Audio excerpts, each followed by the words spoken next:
como la clase es los mandamientos y los 7 sacramentos, hay que hablar de 5 mandamientos internos que maneja nuestra Iglesia Cristiana Católica. Y yo quiero que alguien me busque desde ahorita, Segunda de Crónicas, capítulo 8, versículo 14, para comprobar con la Biblia que lo que nuestra Iglesia Cristiana Católica maneja acerca de esos 5 mandamientos internos está en la Biblia. Dice así: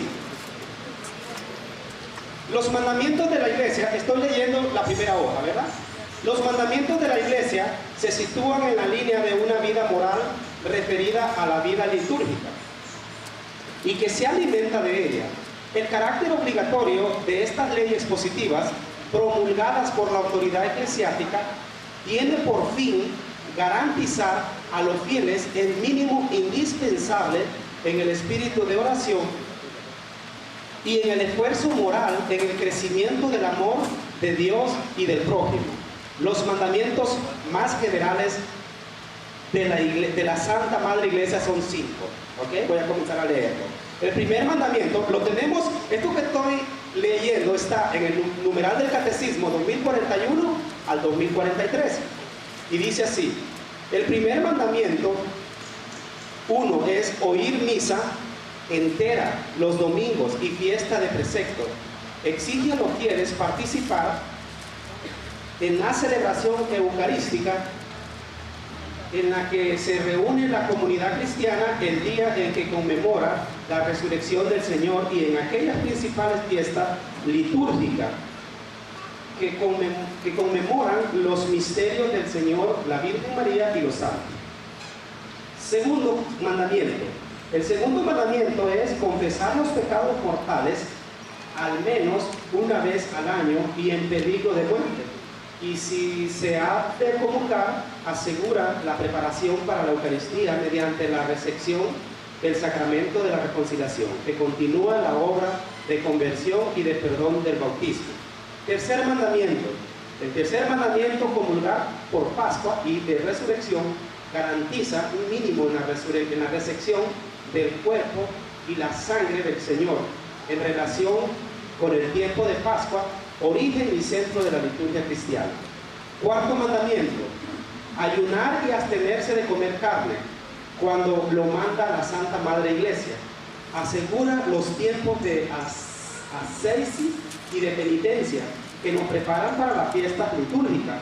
Contribuyen a hacernos adquirir el dominio sobre nuestros instintos y la libertad del corazón. En este cuarto mandamiento, no sé si a ustedes le han preguntado a su familia, sus hijos: mamá, ¿dónde dice en la Biblia que no se puede comer carne? ¿Verdad? En Semana Santa. Yo no sé si me han hecho la pregunta. Es una pregunta que me hacen a mí seguido. No lo dice en la Biblia. Al contrario, en Hechos 10 hay una visión que tiene Pedro, ¿verdad? Del lienzo que dice de ganado que se apareció, ¿verdad? Y todo. Es cuando Pedro, antes de ir a la casa de Cornelio, sería de Hechos 10 del 1 hasta el 34, esto que les voy a narrar. Pedro le dice a Jesús en la primera revelación: Señor, ¿cómo voy a comer de esa carne? Yo no he comido nada impuro. Se le vuelve a pasar otra vez a la revelación que miraba el lienzo o el corral con ganado, con gallina, con pavo, y él decía: yo no puedo comer algo impuro. Le contesta Jesús: Pedro, nada de lo que yo he creado es impuro. Ustedes lo hacen impuro. O sea, relatando bíblicamente. Pero vemos el cuarto mandamiento, dice que es cuando lo manda nuestra Santa Madre Iglesia Católica. Si nosotros nos consideramos cristianos católicos, tenemos que tratar de vivir los mandamientos de nuestra Madre Iglesia Católica. ¿Sí entendimos esto? No prohíbe la Biblia. E incluso yo digo esto mejor: en vez de que no comas carne, ¿verdad? Los días que la Iglesia manda, mejor cómete una vaca entera, digo yo, y no chismees por todo ese tiempo, que sería mejor, ¿verdad? Pero muchas veces hacemos eso y lo otro se nos olvida. ¿Amén? No ustedes. Quinto mandamiento. El quinto mandamiento es ayudar a la Iglesia en sus necesidades.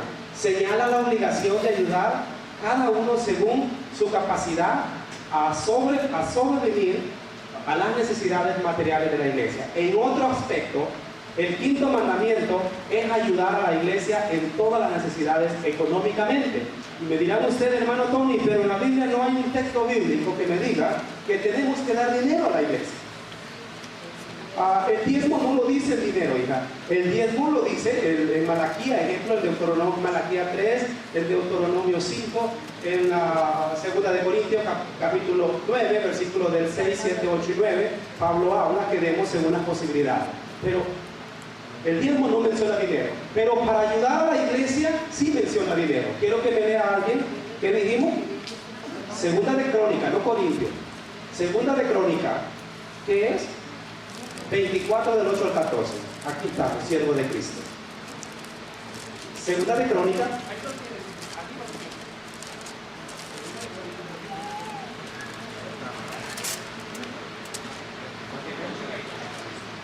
Mandó el rey que se hiciera una caja que fue colocada junto a la puerta de la casa de Yahvé, por la parte de afuera.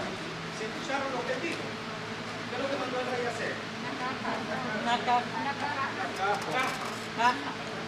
¿Sí saben lo que es eso, no? Lo que está en nuestras iglesias, hay veces en nuestras iglesias, al entrar de la puerta, o si no dentro, se han fijado que hay santos adentro y hay veces hay una caja para echar dinero.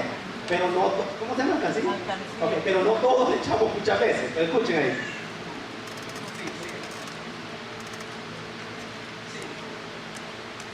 Mandó el rey que se hiciera una caja que fue colocada junto a la puerta de la casa de Yahvé, por la parte de afuera.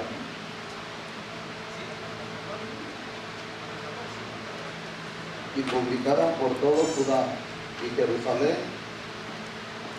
que debían traer para Yahvé la contribución que Moisés, siervo de Dios, había impuesto a Israel en el desierto. Todos los jefes y todo el pueblo se alegraron y traían la contribución y la echaban en la caja hasta que se llenaba. Cuando llevaban la caja a los inspectores del rey, por medio de los levitas, si veían que había mucho dinero, venía el secretario del rey y el inspector del sumo sacerdote para vaciar la caja. Luego la tomaban y volvían a su lugar. Así lo hacían cada día y recogían dinero en abundancia. El rey y collada se lo daban a los encargados de las reparaciones de la casa de Yahvé, y estos tomaban a sueldo canteros y carpinteros y también artesanos en hierro y bronce para reparar la casa de Yahvé. Así lo hicieron los encargados de la obra y con sus trabajos adelantaron las reparaciones del edificio. Restituyeron la casa de Dios a su primer estado y la consolidaron. Acabado el trabajo, entregaron al rey y apoyaban el resto del dinero, con el cual hicieron objetos para la casa de Yahvé, utensilios para el ministerio y para los holocaustos, vasos y objetos de oro y plata. Durante la vida de Joyada, los holocaustos se ofrecieron constantemente a la casa de Yahvé. Palabra de Dios. Si escuchamos, comprobando o reafirmando lo que nuestro catecismo de nuestra iglesia dice, que el quinto mandamiento es ayudar a la iglesia en sus necesidades. Y lo tenemos en Segunda de Crónica, capítulo 24, del 8 al 14. Que todo, cuando vemos nuestra iglesia deteriorada, cuando vemos que las bancas no sirven, cuando vemos que más, no sé, las luces no sirven, es deber de nosotros como cristianos católicos, como hacía el rey Judá, ¿verdad? Ponía una caja y allí se echaba dinero. Y ese dinero es para la reconstrucción del templo de Dios. Para que cuando le digan a ustedes, los católicos o la iglesia católica inventó ese catecismo, no hay en la Biblia un texto bíblico que me diga que yo tengo que dar dinero para ayudar a la iglesia. Me le leen ustedes Segunda de Crónica, capítulo 24, versículos 8 al 14, que Dios es un mandato de Dios, no es un mandato de nosotros, del hombre, es un mandato de Dios, de ayudar a la iglesia con dinero. Ahí sí menciona con dinero en todas sus necesidades. ¿Sí entendimos bien? Ok, listo. Ahora vamos a los 10 mandamientos que están dentro del catecismo y dentro de la iglesia. Dice así: también llamados el decálogo, son los preceptos a Moisés, revelados a Moisés en el monte Sinaí. Fueron escritos por Dios en 2 tablas de piedra. Éxodo 34:1. Le dijo el Señor a Moisés: corta tú mismo 2 tablas de piedra, iguales a las primeras, para que yo escriba en ellas las palabras que están escritas en las primeras tablas, las que hiciste pedazos. Si se acuerdan, ¿verdad? En Éxodo 32, cuando el becerro de oro baja a Moisés, ¿verdad? Baja enojado, y entonces él mismo quiebra las tablas donde Dios había escrito los 10 mandamientos. Le dice: vuelve a buscarte otras tablas donde voy a escribir nuevamente los 10 mandamientos que tú hiciste pedazos. Qué hermoso. Entonces, ¿cuál es la pregunta? ¿Quién escribió los 10 mandamientos? Nada más ni nada menos que Dios. Él mismo los escribe. ¿Ok? Listo. Estos mandamientos se encuentran en el Éxodo 20, del 1 al 17, Deuteronomio del 5, del 6 al 21. El Nuevo Testamento reafirma la validez de los 10 mandamientos. Apocalipsis 11, 19 y Hebreos 9, 4. Los 10 mandamientos son una expresión. ¿Qué son los 10 mandamientos? Respuesta: son una expresión de la ley natural con la excepción del primero y el tercero. Algunas partes del decálogo. ¿Por qué del primero y el tercero? Una pregunta, ¿se puede? ¿Por qué, hermano Tony? ¿Por qué con excepción del primero, el segundo y el tercero? Los 3 primeros son para nosotros, ¿sí sabían, no? O son para Dios, son reverencia a Dios. ¿Cuál es el primero?